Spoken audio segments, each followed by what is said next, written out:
Broadcasting from Baltimore, Maryland, this is 5x3 Radio, where strength is for everyone. I'm your host, Emily Sokolinski, owner of 5x3 Training, a strength and conditioning gym in Baltimore, along with my co-host, Rebecca Fishburne, founder of Cornerstone Strength Maryland. Each week, Rebecca and I will discuss the ins and outs of strength training, why there is a no one-size-fits-all approach, and why strength is so important in our daily lives. Thanks for spending some time with us today. Now, on with the show. Where do we want to go with part two of this podcast? Well, we ended last time, and Diego had posed two questions that he thought were still remaining. Mm-hmm. One was the question of, is strength the most important thing? Right. You know, in quotation marks, the most important thing. That's the most important but thing. Then also, I had to look the word up, the epistemological question of how we know what we think we know. So how that is the definition of epistemology.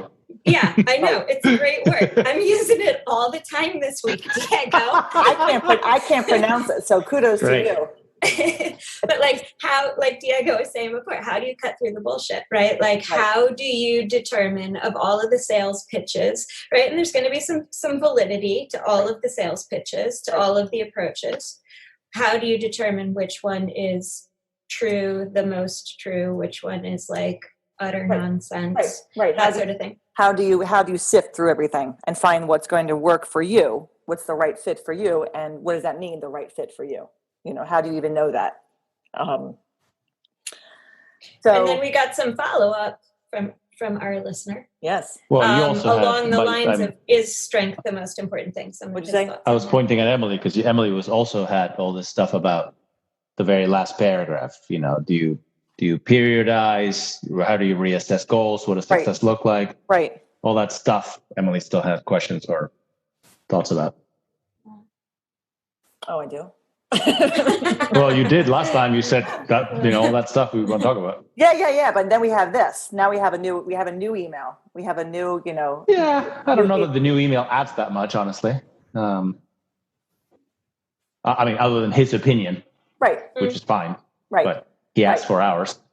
Right. So let's. I think we just start this. We have to pick somewhere to start because there's still a lot here.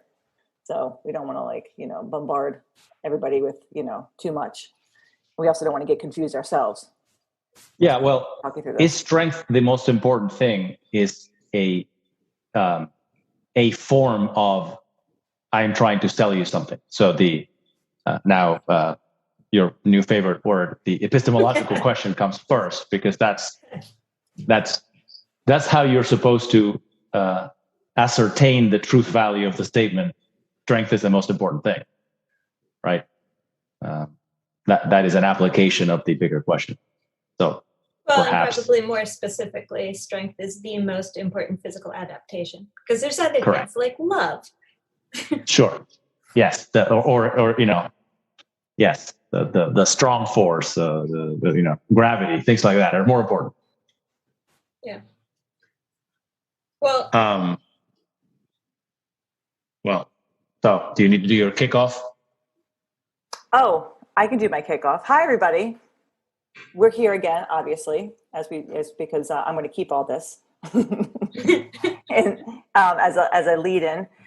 We're back for part two of our podcast from about 2 weeks ago.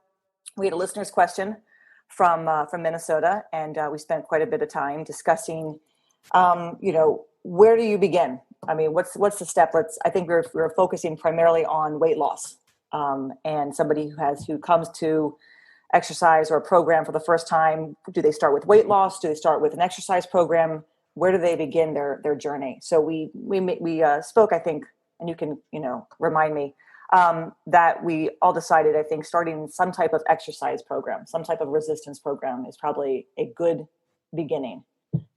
Get that going, whether that's, going to the gym and doing some type of circuit. It doesn't have to be with a barbell. It can just be anything to kind of kick off a consistent program of moving, of getting moving, of primarily, hopefully, doing some weights to preserve the muscle mass that we have as we decide we want to start to lose weight.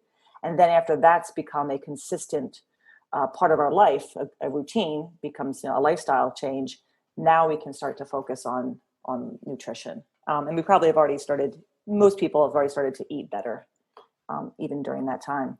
So that was kind of part one of it. But then there's a whole additional other questions to the first email, because we did receive a second email as a follow-up to our podcast from our listener who was quite humbled that we took up the time to talk about this. But it's a good discussion. And interestingly enough, on the Facebook page, I saw a very, very simple question about that. I weigh this much. Where do I start? What do I do? And I said, hey, listen to the podcast. See if this can help you.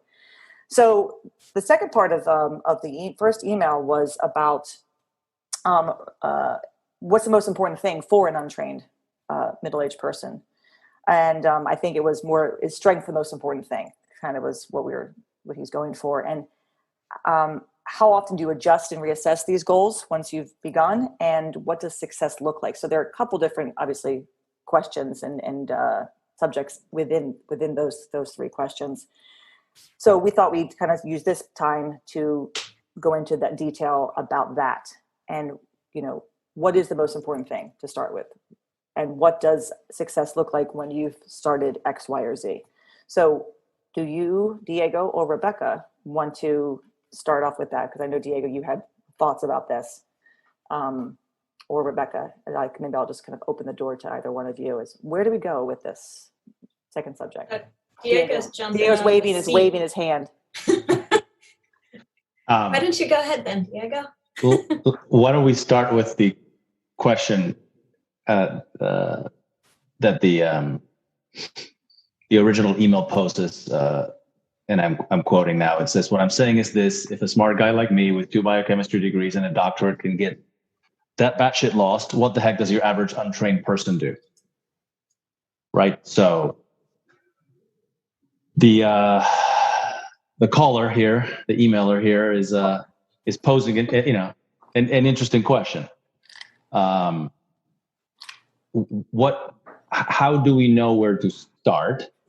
And there's a marketplace of ideas out there, right? There are people who are trying to either convince you or sell you a product that purportedly addresses your needs.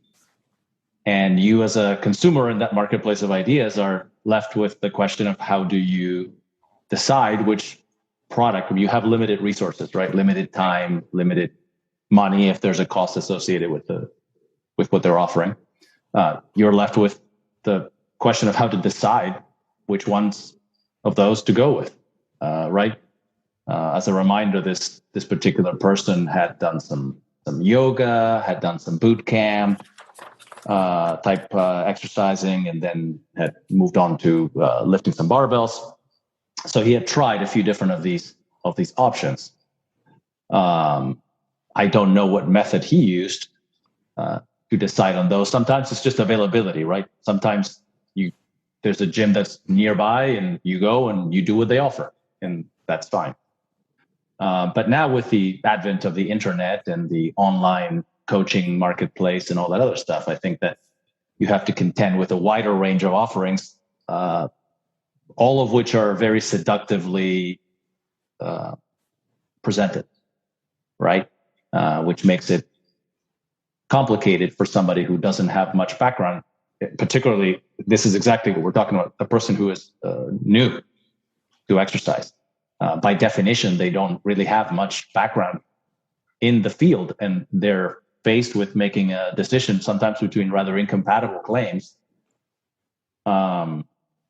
that are vying for their attention or money. So this is what I, last time, much to Rebecca's amusement, called the epistemological question, because really you're trying to, the question is, how do you determine what method do you use to determine the truth value of the claim that these people trying to sell you something or convince you to do something how do you go about determining the truth value of those statements? So if I say to you, all you have to do is lift weights and that'll solve all your problems. Mm-hmm. Well, that's a statement that I'm making, which may be true or may be false. How do you, as an uninformed consumer of fitness, go about deciding whether that's true or false? Likewise, I could say, well, the most important thing you got to do is get your cardiovascular fitness up. So don't worry about lifting weights. You just need to get your cardio. And I can make, or the person trying to sell you this can make a rational, convincing argument for either one of those, right? And we've heard them both, and we can reproduce them if necessary. So it can be tricky. I think it can be very tricky. And we've all made mistakes in this ourselves.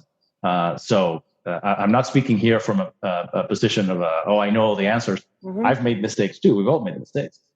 But I think that there's a few things, and this is not just fitness related. This is related to every field of human endeavor. But there's a few things to pay attention, right? When somebody's trying to convince you of something, there's some patterns, right?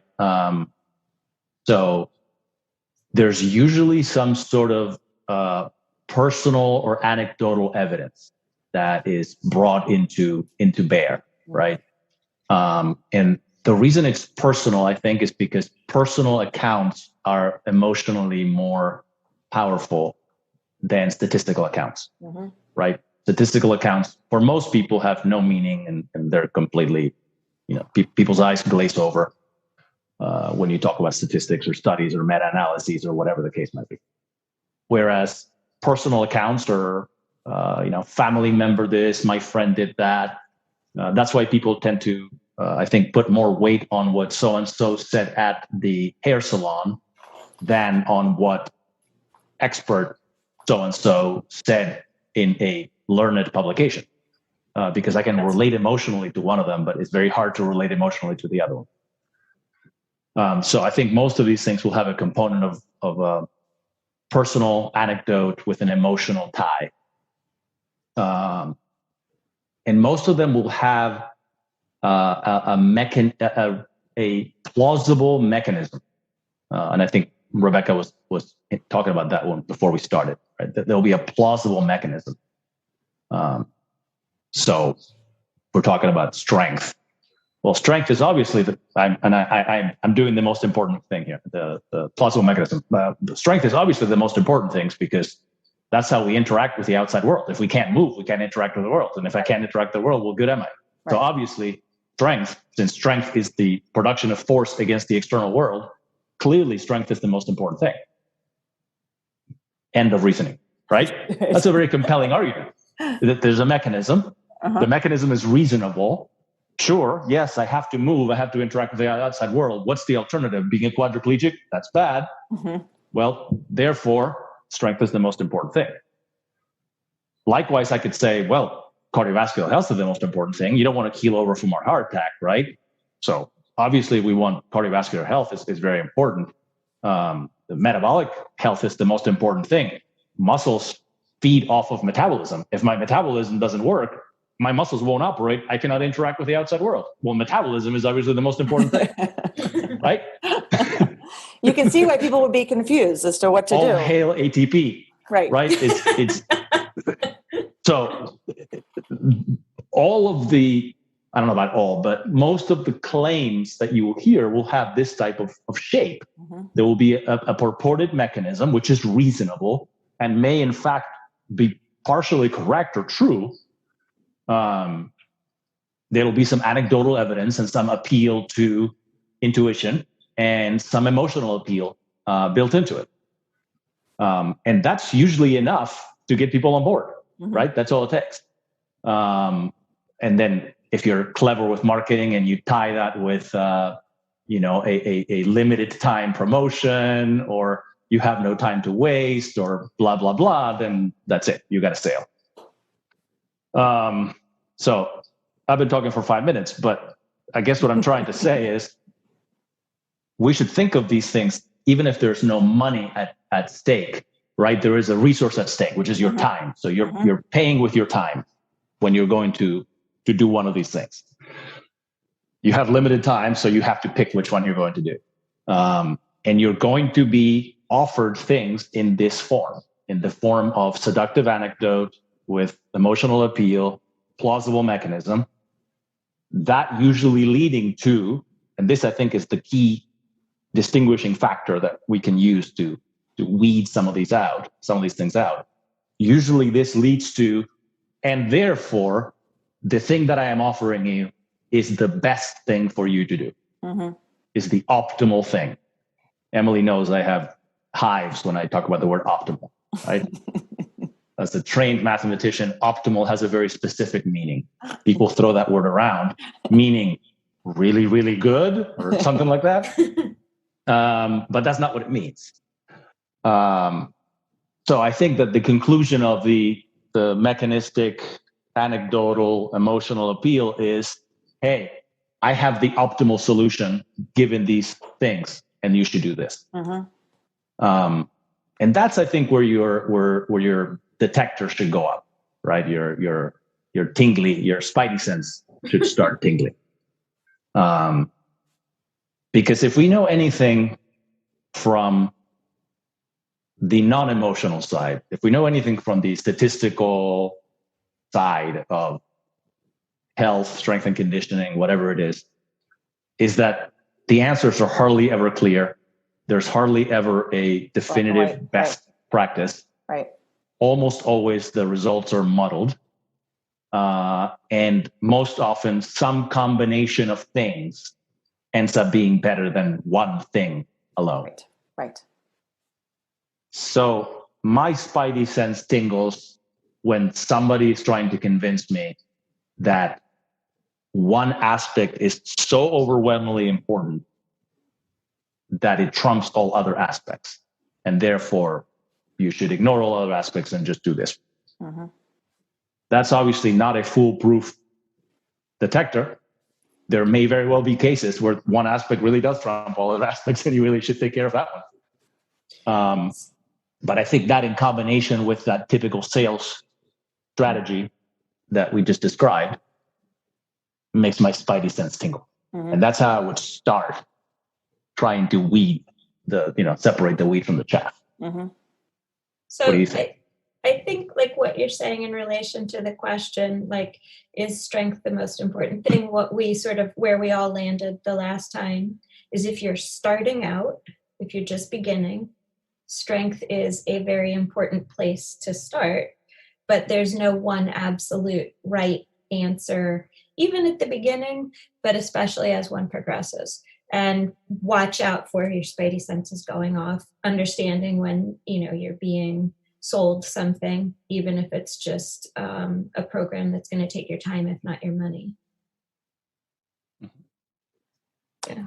I was listening to that and thinking of, so this person is a doctor. And when you go to the doctor, when the doctor tells you, all right, you need to do this, and just get some exercise. And that's what you walk away with. Go exercise. Or they'll say, go get on the treadmill or go for a run.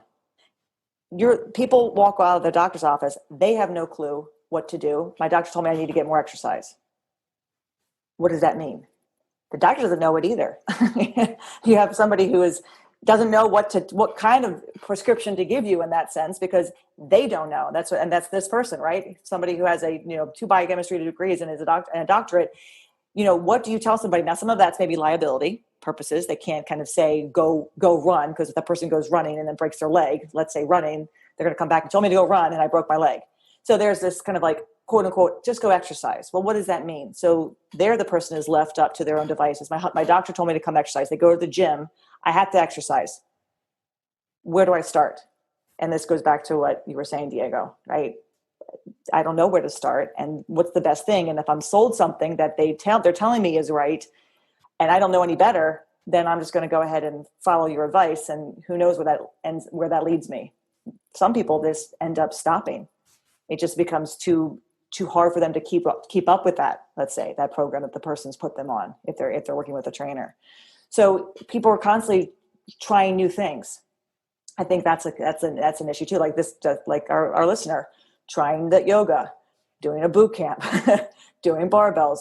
Where do you start? You don't even know where to start from where the doctor is saying to start, because he or she doesn't know where you start. And now you walk into a gym and there's 1,000 things for you to do and you're lost. So I mean, it's a jumble right here.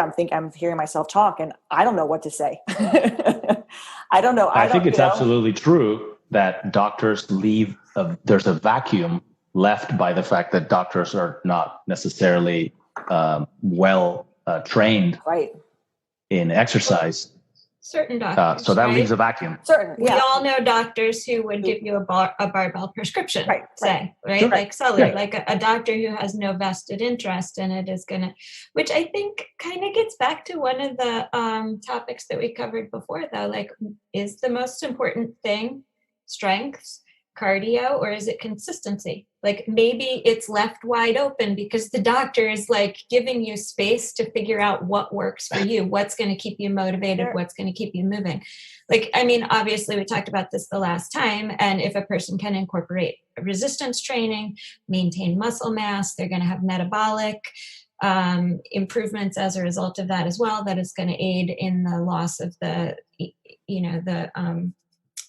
proposed like 50 to 70 pounds, like the hypothetical weight loss. But if a person's consistent doing whatever they're doing, is that better than starting something, stopping something, starting something different, feeling discouraged? Like, I mean, I feel it's the maybe consistency. I think it's the consistency. I mean, I think that I would say it doesn't matter where you start in the beginning. You just stick with something. You start with something. Most people will start. I think I spoke about this in the last one about, when you see transformational videos or, transformational pieces, the person started walking. They walked a block, then they walked 2 blocks, then they walked a mile. Then they decided to go to a gym. They felt a little bit more confident about that they were exercising. Now they can take that step and walk into a gym and just do the machines. And maybe the machines turn into wanting to take a class, and that turns into seeing someone with a kettlebell or a dumbbell or a bar, whatever it is. I mean, it's kind of like you start wherever you start. I think you're right. I think consistency is the key. Having somebody kind of guide you is important, but who's the right person to guide you? That's what it goes back to. Who do you turn to? Here's the thing. I think from the perspective of the physician, their goal is not to make you jacked and a power lifter. That is not their goal. So when they tell you go get some exercise, I think they're speaking from a public health perspective. And from a public health perspective, the literature is, as unclear as it is fairly clear that a variety of exercise interventions are effective at getting you to a point where you're not at a statistical risk, statistically elevated risk of death, over the general population. So I believe that's what the doctor is trying to accomplish.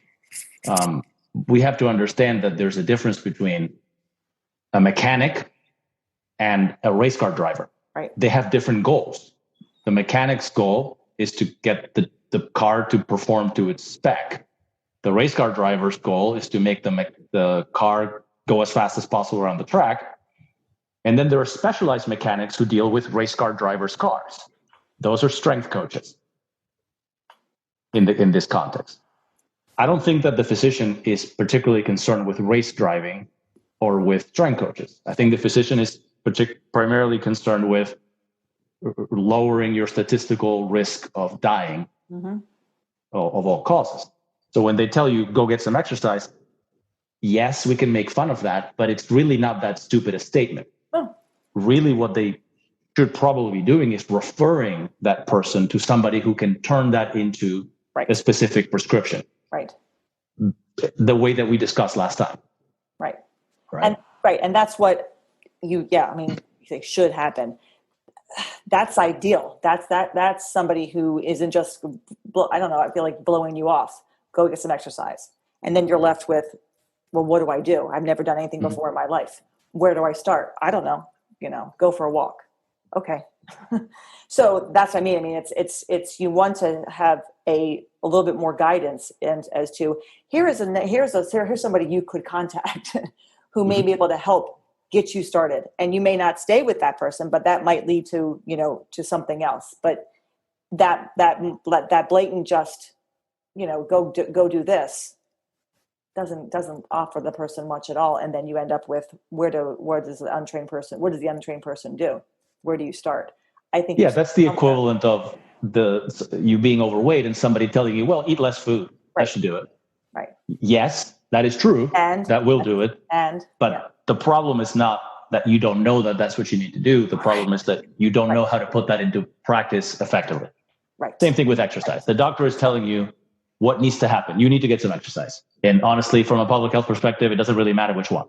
And they do the same thing. But you, as a consumer, you don't know where to do that. Well, the doctor says the same thing about weight loss too. I mean, how many times do I hear from clients? Yes. My doctor told me I need to lose weight.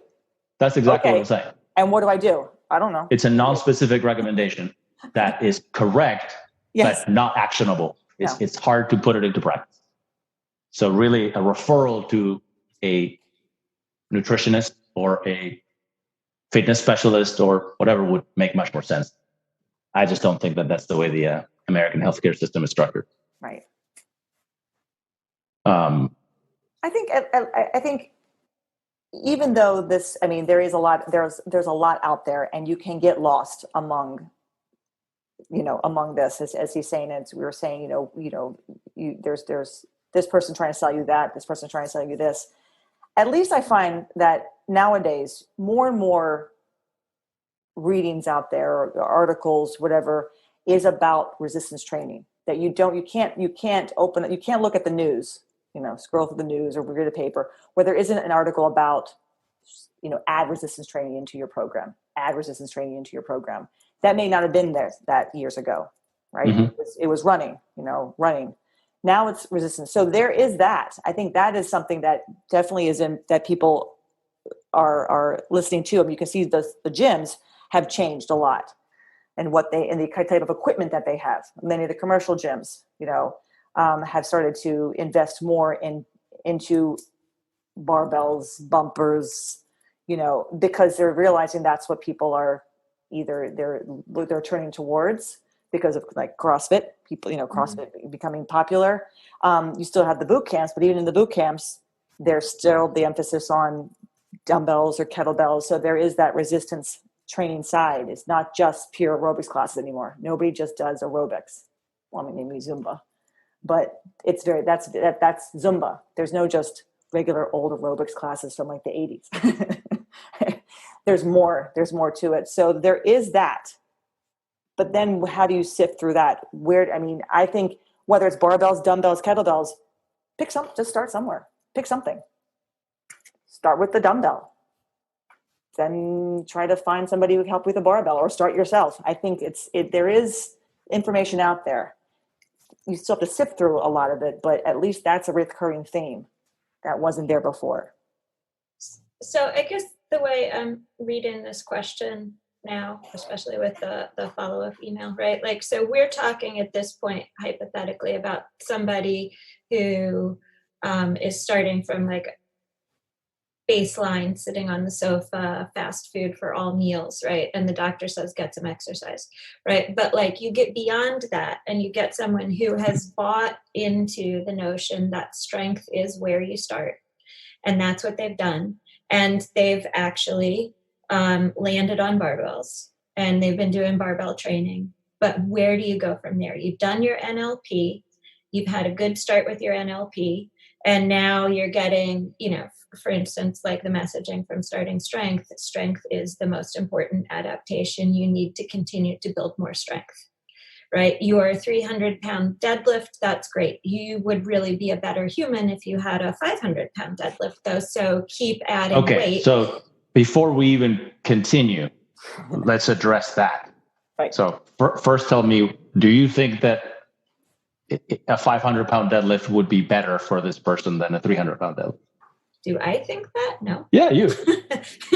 No, I think you get to a certain point, right, where your basic strength needs are met, and you then kind of decide what makes you happy from there. Like, is it like if you just maintaining a level of strength that makes your life easier, that allows you to experience some PRs in the gym if that excites you, that allows you to easily go out and, play with your kids or do activities while you're on vacation or do things in your life that you enjoy that are easier to do because you have a certain base level of strength. Like, I think you build that base level of strength, and then there is this message like more strength is always better. A 500-pound deadlift is always better than a 200-pound deadlift, or that sort of thinking. But I don't think that. So, but where does that come from? That doesn't make me happy. Yeah, but where does that come from? What's the argument for that? What do you mean? What's the argument for that? If you're trying to convince me to invest my time and effort to get my deadlift from 3 to 5, you're going to have to tell me some reason why that's better. Yeah, you got to answer the why. 5 is bigger than 3, but so what? Yeah, I haven't ever for myself been able to answer the why of that in a satisfactory manner that would cause me to do the things that I might need to do to get that exceptionally much heavier deadlift. Yeah. I don't see where the argument comes from. I thought maybe you had a good answer for it. I don't talk. No, but I feel like there's a lot of places where that's the messaging, like a weekend seminar, right? Like, or any of the Facebook or social media pages that are sort of associated, or even just like the fact that humans are competitive by nature, and this is, a competitive sport. And I mean, like, I do admire. Well, sure, if you're a competitive sport, yeah. If you're a powerlifter, but I don't want to do that. If you're a powerlifter, of course, a bigger deadlift is better. That's unquestionable. Unless that makes your squat or bench go down a lot. But but we're assuming we're not talking about powerlifters here. And I always hear this as, all things being equal, stronger is better. Sure, but all things are never equal. It takes progressively more effort to get stronger, right? So your investment is getting higher and higher for diminishing returns. I'm sorry. So you have to make a increasingly compelling argument that the additional strength is worth it. The only basis that I've ever seen that is reasonably rational is people quoting the 2008 British Medical Journal study, which is usually quoted as stronger people are harder to kill, because that study shows that when you stratify the people in the study in lowest, middle, and top third, the mortality, all-cause mortality, is lowest in the strongest group, middle in the middle, and highest in the low. But that's what you get if you read the abstract of the paper. Mm-hmm. If you actually read the actual paper, you get a few things out of it, which I think in summary can be stated as, it's really bad to be very weak. It doesn't really say it's really good to be very strong. Mm-hmm. First thing is, if you look at the paper and you look at how they tested strength and all that other stuff, the top third group is not strong. Like the way they measured strength and the way they divided it, it doesn't tell you that those people are strong. They're just the top third of the group, but they're not particularly strong. It doesn't, I guess, in other words, it doesn't take much to get into that group in terms of training. You don't even have to finish a novice linear progression to get into that top group. And second, if you look at the mortality rate in those groups, it was really bad to be in the bottom group. It was fine to be in the middle, and it was a little bit better to be in the top third. So really what you're saying is, even in a group of people who's not very strong, the differential improvement over the people who are averagely strong is pretty small. So really all it's saying is, don't be very weak. So right. I find that to be a rather, pun intended, weak argument for being very, very strong. That does not argue for a 500-pound deadlift over a 300-pound deadlift. You could get into that top group well before a 300-pound deadlift. Yeah, which kind of, and that's the only argument that's the only quote unquote sound basis that I have ever seen for this argument. Yeah. And like you see a lot often too, like the corollary to that in terms of money, right? Like if a person has money, their life is going to be a little bit happier, but the degree to which they experience happiness once they hit like extremely wealthy versus just needs being met and a little bit extra is not as, astronomically different as we like to imagine it is.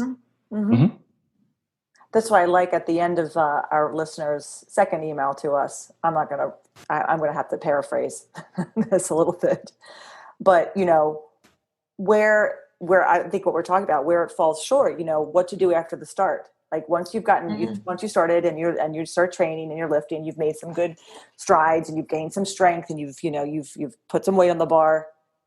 Okay. Now what do you do? Is that goal? Is it still, you have to just keep pushing in and day out and suffering too much to get to like whatever that number is that you're supposed to reach? Because, it's better to be, again, 100 pounds, to have that deadlift 100 pounds more than, really what your body can honestly, and your life can do. I like it says, I think these people are lost, but it's obviously not for me to say. I tell people all the time, especially with trying to work with dancers, I'm not going to tell a dancer they're going to have to get a 500-pound deadlift to be strong. I wouldn't get them. They would never come to me. I want them to be stronger for their art. And I believe that what I can do for them and what they can do for themselves is, as they start to train, they're not as weak as they were, a month ago or 2 months ago. And they're going to be better at their art. That's just for anybody, dancer aside. I don't have a number. I don't tell people what number they should have. When people ask me, I have no clue. No clue. I want you just to see if you can do a little bit more from the week before. And that's how you keep people. I think that's how you keep people. That's how you keep people engaged in what they're doing and enjoying what they're doing. Because this should be enjoyment, that they see improvements, not just in the weight, but just see improvements in their movement and how they're moving, how much something is better. It's easier as the weight gets heavier, figuring out something else with their technique, fine tuning something else, as I was working on today with somebody. So yeah, I don't agree. Is a 500-pound deadlift better than a 300-pound deadlift? If you can deadlift 500 pounds, good for you. That's great. I think once you hit a point of diminishing returns, right? Like there's a clear answer maybe at the beginning that strength, like the middle or the top third is better off than the bottom third in the 2008 study that you're talking about. Like once you get past that place where it's clear, but then in that case, it's clear because it's your own experience then, right? Like how often do you work with people who in the first couple of months say, oh my gosh, I have a runner now, my running uphill, especially so much better. Like she never had glutes and hamstrings developed to the point that she does now since she's deadlifting, so like the thing she loves to do is easier for her to do. People saying, I travel a lot with work. It's so much easier to stow my luggage in the overhead compartment, or so much more energy trying to keep up with my kids. Like there's a point where that's very clear and real in a person's life. And then when you get to the point where that doesn't become self-evident to a person and you have to do a harder sale, and like Diego's like asking me, for you, did you ever find a reason why you had to have the heavier? No, there wasn't really a reason for me personally that was compelling enough to do all the things I needed to do to make that happen. So not unless you were a powerlifter. I mean, Jen Thompson. I follow Jen Thompson. She's ever known around now. She's fun to follow. She's constantly chasing PRs, but that's her, and that's not her job. I mean, is she still a teacher? Is she still teaching? But she's a powerlifter. That's her second career.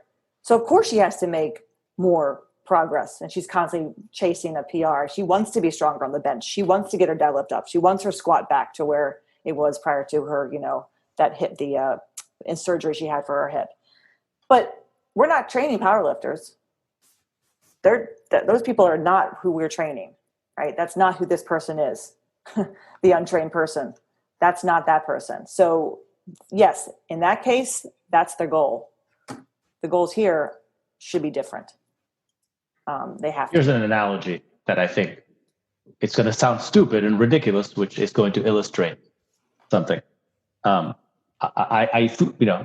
talked in the podcast about preparing food and that kind of stuff. So I do food prep for us, right? I'll cook certain things and I'll prepare certain things ahead of time.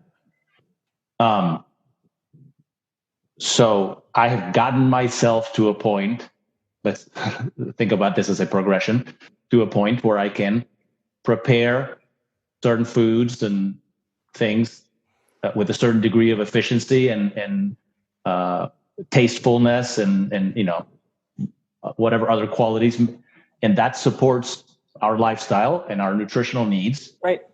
Now, should I continue getting better at making food? Should I strive to be a Michelin star chef? Would that make it better for us? Would that improve our lifestyle and our nutritional? Diego, I'm completely re-envisioning 5x3 now. Yes. Like, get rid Exactly. of half the turf and just add, put put a grill, a gourmet a kitchen over there. Yeah. But I think it's a reasonable analogy, right? I've gotten myself to a point where my food prep skills and time investment and whatever else is involved supports what I want out of it. And I really don't have any incentive at this point to improve my cooking and my food prep. No. The what's going to add to my life is not enough to offset the extra effort. And that's it. I don't think it's a reasonable question to ask, what should I do once I get my food prep leveled up to what I need to support my goals? I don't think it's reasonable. So I think it's equally unreasonable to ask, what should I do once I get my fitness goals to the point that they're enough to support a healthy lifestyle? Right. Once you get past that point, it's purely a matter of personal preference. Mm-hmm. If I wanted to make better quality food or spend more time doing that because I enjoy it or because the extra palatability is worth the extra effort, well, then great. That's a personal choice, a personal preference. Mm-hmm. Same thing with training. Mm-hmm. If we're talking about an untrained person, getting them to a point where they're healthy, fit enough to do their activities of daily living and maybe a little bit extra, you got some headroom there. After that, it's purely a matter of personal preference. And who am I to tell you what you should prefer? If you prefer chasing deadlift PRs, more power to you. If you prefer keeping your deadlift where it is and reducing your 5K time, more power to you as well. I mean, your fitness goals are your fitness goals. Right. I don't think it makes sense for us to tell people what they should want to do. Right. Yeah. And it's fine for the goals to change over time and change Absolutely. based on seasons. Absolutely. You could have like a food prep PR if you were going to host a dinner party or something like that, but it doesn't mean. Yeah, I think I'm reading the email, the second email about goalposts. I think he thinks the goalpost, the listener needs to move, but then where do you put them, and how far away are they, and what direction? And I think it's fine to have goals. It's good to have goals. It's good, but you don't. But your goals should be, your goals, and we don't try to push our clients, to what we think they should, where that we think they should be. My goal, my job is to listen to that person and help him or her reach that place in their life. If they want to keep hitting PRs, we're going to help them. If that's important to them, great. If it's more just, they're really satisfied with where they are. They don't have a lot of time right now. Their schedule has to change a bit. Well, then the program has to change with them, and that's okay too. Right. So goals, the goalpost can move, but it doesn't, I don't think it has to move in any direction. I think it can move in the direction that it needs to move for that person, for that individual. I'm not to say, that's not me. Or not at all. Or not at all. That's not for me to say. That's not for me Or to also, decide. like what you're describing, though, sometimes the goalpost actually moves backwards, and that's okay too, because if you're maintaining consistency and you're maintaining that sort of basic level of strength, hopefully also with a little bit of, like Diego was saying, a little headroom to make things easier in our everyday life, but you need to do that for a period of time because things have gotten off the rails in your life. Yeah.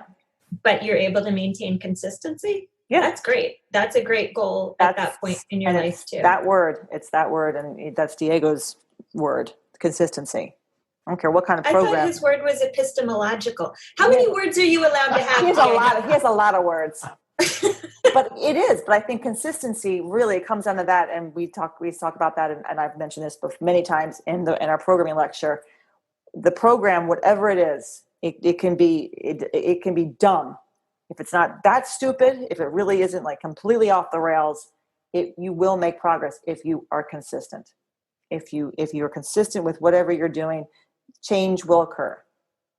You will be successful for you. That means something different for somebody else, and that's okay. That's okay. It's, I think I obviously, we are a strength gym, so we push strength. But I try to, and when people come to me, they come because they say, I want to be stronger. I don't never get an email that just says, I don't know what you are, what kind of gym you are, but, I'm looking to most people, sometimes I get that rare email. Most people come, I want to be stronger. What can you do for me?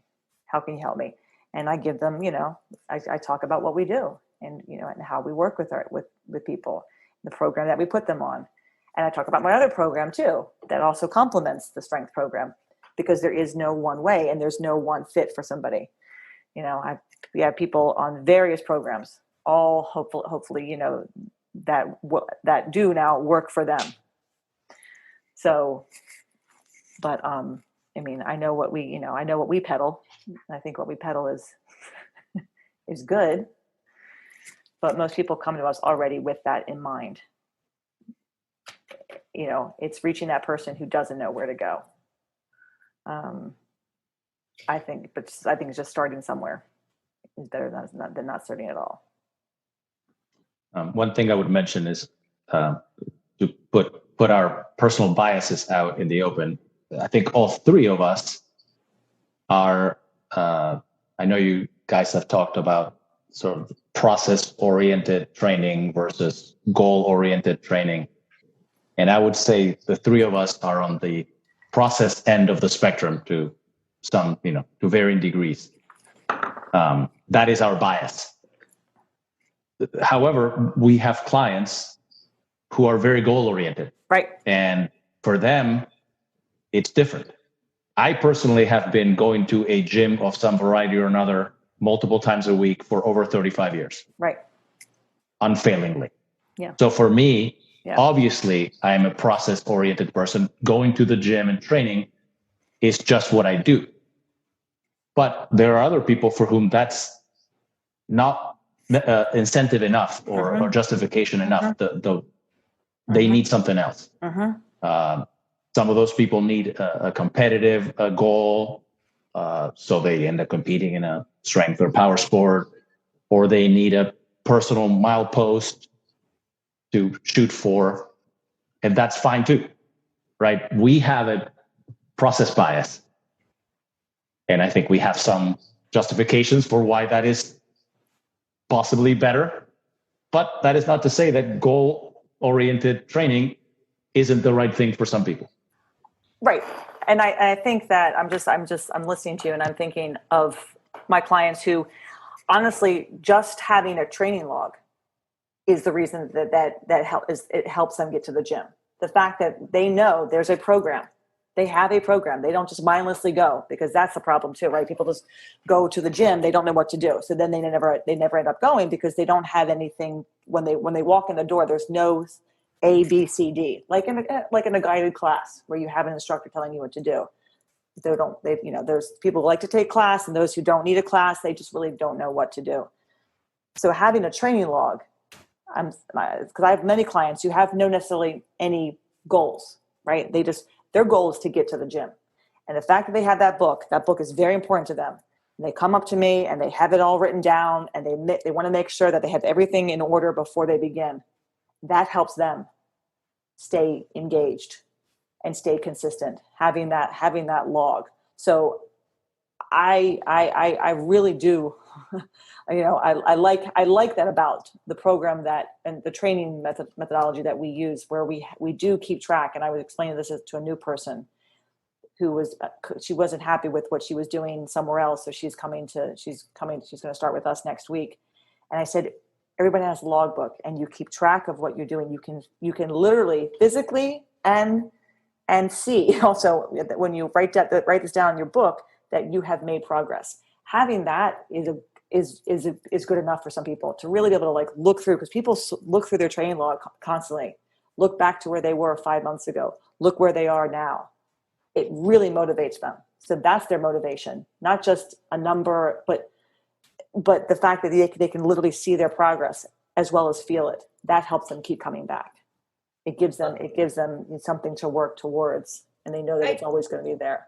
I guess the thing I'm wondering about now then too, though, like with your clients who are more outcome oriented, right? Like we're all saying, any of the three of us feel pretty good about just showing up and doing the thing. And we've got no real issue moving our goalposts around because it's more about the act of lifting or the act of going to the gym, exercising, whatever that is.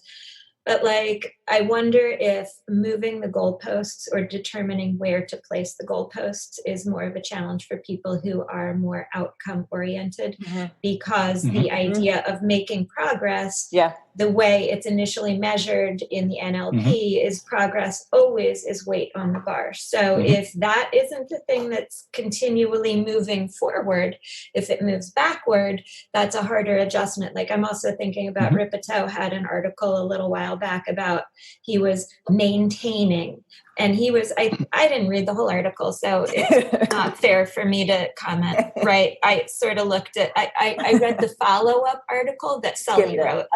Okay. Right. So there was an article that Rip wrote that was about he was maintaining and sort of asserting that he was allowed to maintain as opposed to progress because he's an old guy.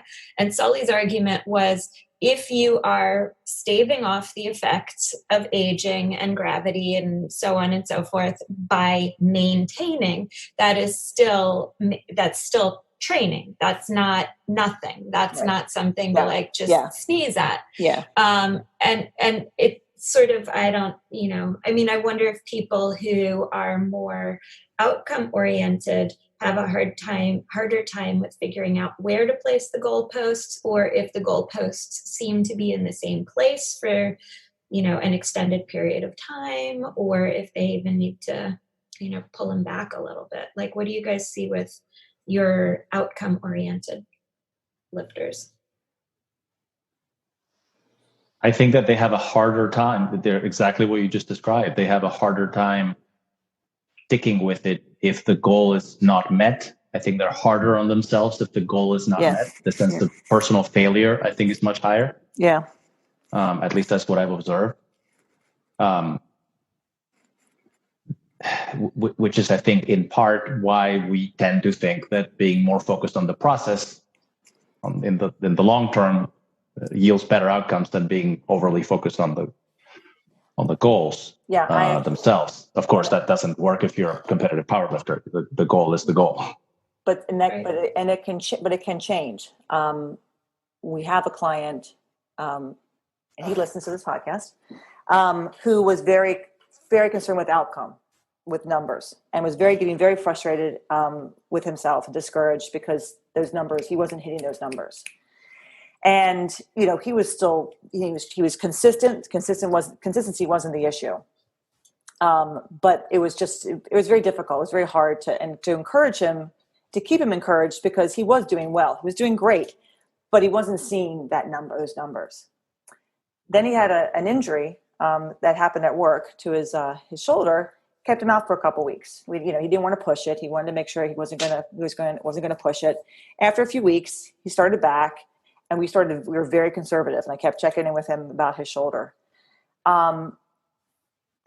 His focus changed from an outcome goal to just getting back into training again, right? And fine tuning his technique and his position, because he was so concerned about the shoulder, right? He was being very, very conservative with that, and we really moved very, very slowly, and he progressed very well, and he is beyond where he was the months before. shoulder issue, the injury. And the other day, hitting press PRs, hitting squat PRs now. His bench is heading through the roof now. And he's finally looking at his training as a process, it's as opposed to an outcome goal. There's no more thinking about the number on the bar. Now it's just a question of getting them there and continuing to just to kind of fine tune his technique and enjoy the process of training. Complete mind shift from one to the other. You also listen to our Expectations and Reality podcast, and that hit home. I think that's why that hit home a lot. And that kind of goes along with this, but it really has been a nice shift to see him think less about the outcome and more about the process, because he was getting discouraged, and I was getting worried that he wasn't going to stick with it because of that. And now he's making great progress. He was making great progress before. He's making even better progress now because of that mind shift. And I see that so clear. I've seen that clearly for about the past 2 months that he's been he's really been back in action, and it's wonderful to see because he's happy. I think he enjoys the training more now, than he did before, and consistency was never an issue. So that's a goal. That's a goal that shifted, not just so from outcome to process too. It's just a mindset, but also his ideas of where he should be. So that's nice to see. But Diego, those who are focused on outcome goals have a much harder time, and you have to deal with them differently. Yeah, especially perfectionists with outcome goals. Oh yeah. I convinced Kelly to do middleweight novice for the strong woman contest. I said, if you can do this without having to win or be in the open group, it might be good for you. She's like, I think I can, because she's that's who she is. She's not so much an outcome. But she's very competitive. She likes to be on her game, at the top of her game for anything. Yeah. Anything else that we want to add to this? Did we miss anything? We started talking about. Did we talk about what success looks like? I don't know. I think success is that you're still there. That your life is good. Success is personal, right? Success for me for food prep is making enough food for us for the week. It's not being a Michelin star chef, right? I've defined success as that. So you get to define success for you any which way you want. Although I know that sounds wishy-washy and no, but it isn't. No, soft, but it should be. I don't know what successful means to you. Success for me is that I could keep getting into the gym day in, day out, week in, week out, and feel good about the progress I've made, have a good quality of life, be able to help people who need my strength. That's success. Success success isn't a number for me. I know it's not a number for any of you, either, but that's because we're process oriented people. So success is very individual. Yeah. And that's sometimes harder for people, right? Like it's easier if somebody else gives you a definition. Yeah. Here's what success looks like, as opposed to you need to go and be quiet and introspective and come up with your own answer. God, no. Sit by myself and think. Define for myself. Like that's hard. Mm-hmm. No thanks. I'll just take your ready-made answer and the diet pill. Yeah. No. That was pretty much his last, question there. Well, what does success look like? It's different. It depends. There it is. It depends. There you go. I was able to squeeze it in. I didn't think I could do that. Did we almost make it an entire podcast without it depends, or did we already say that? I just said it. I just said it. Well, I think that we, if we have nothing else to say, I think we pretty much have covered this topic. He will be very happy that we spent another hour discussing his It's email. super fun talking with both of you. Diego, there was another question that Emily said you were somewhat interested in Yes, there is. participating in a discussion on. Auto-regulation. I was interested I in don't the know, broader that could be a topic, yes. trolling question. It's not. It's not. It's Well, the question one, could be trolling, but the topic it's is not. valid. It's from a listener. It's because he heard us say, send in your topics, and man, I got an email right away. It said, you have talked about RPE in your June. That is a flagged topic. In your June podcast. You've mentioned RPE multiple times. That's why I'm saying Have I'm you interested described in it? auto-regulation as a topic. Exactly. Auto-regulation.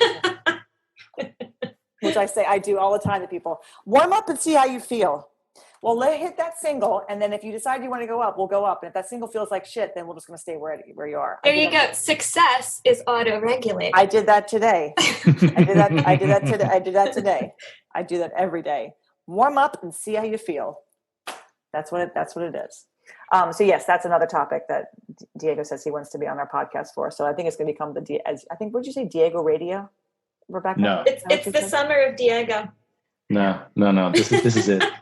People are Thank excited. you. People I are appreciate excited. the hospitality. Our reviews are going to go through the roof. 5 stars. And our vocabulary is improving. Who'd you have on that podcast? He was so wonderful. Thank you for that, but I think you may be mistaken. What? And overly optimistic. That you're going to be on for. We need a sales. No, pitch that has your a reviews will personal be and positive. emotional account, and then a plausible mechanism. I'm surprised Diego back Yes. on. I know. I'm surprised I haven't seen a review yet. For the last podcast. Yes. But I guess people are understanding that we do want their questions. So hopefully we'll continue to get more. And the reviews. You want the reviews. Please, yes. If you for those who are listening, please leave us a review. It doesn't have to be a story. It can just be the 5 stars, or 4.5 if you choose to do 4.5. But please leave us a review. You can find us on Spotify, iTunes, Podcast Addict, Stitcher, Apple Podcasts. Yeah. So, I mean, we're at a bunch of places, and we were listed as one of the top 20 podcasts of 2021 to listen to. You're kidding me. No, from something. Where did you see this? Where was that? This is success. I sent it to. This is how I'm defining success. I think this is more likely a sales pitch, but Where is it? I sent it out when I send out my. You sent it to your mom. That was the only person reviewing. No. look, My Mom. mom still won't listen. I think she's only vaguely aware that this exists. Trainings. Yeah, I was sending with the training schedule. I got to find it, but it was some. I saw 5x3 top 21 podcast. I was like, what? We're listed. And what did you say, Diego? Something to the effect of, oh man, they'll list anything, or something to that effect. It was. That sounds like me. It was, yeah. It was kind of disappointing when he said, "Oh, here it is." Little splash of realism. Blogfeedspot.com. Interesting. Feedspot home, and it said, "Oh, here says top 30 strength coach podcasts you must follow." 30. Okay, we're one of the 30. We were number Probably 30. number 17. Ooh. We were number 17. We were right above big 6-figure strength coach in Canada. But we're ahead of Strength and Conditioning Journal podcast and the Hockey Strength podcast. Pretty much right exactly where you belong. Hey, that's not nice. Strength Chat by Kabuki Strength. We're ahead of them. They're in Oregon. So yeah, we were listed number 17. So people we're getting around. We're getting around. So we'll wrap it up there, everybody. And if you have questions, comments about anything that we've talked about, please always contact us. Emily at 5x3.com or Rebecca at CornerstoneStrengthMaryland.com or Gmail. And you can leave us a comment, or you can leave it, ask us a question. We'll probably be back in a couple weeks, and I guess we'll have Diego on again. for our auto-regulation topic. Again? Yeah, we'll have to. Again, let's just make it a summer thing, as Rebecca said. And then you can go back to not doing anything for the fall. But we've got a good... Yeah, Diego, you don't do anything in the fall. No, I usually hibernate. Nothing. Good thing to do. And in a couple weeks, I will have I'll send out a link to our fundraising page for our Charm City Strong Woman contest, because that is coming up soon, September 12th. We have about 50 is there women. going to be a beer again? What? A custom beer again? Yes, there is, the Volcana. Is it coming back? Yes, it's coming back. They're making tweaks to it, Dave said. So the Volcana will be back. 50 women so far registered. And having Diego on improves your vocabulary. Improves your vocabulary. I make up words. I'll have the fundraising page link with our podcast too. So if you would like to donate to the Allman House, you can make a donation.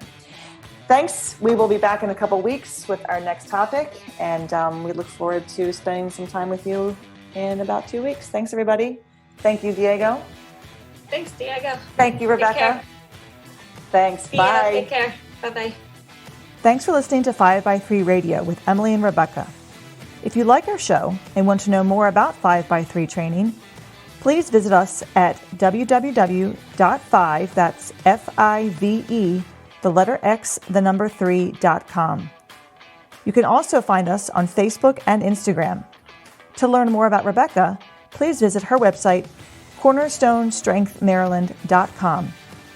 Thanks for listening and have a great week.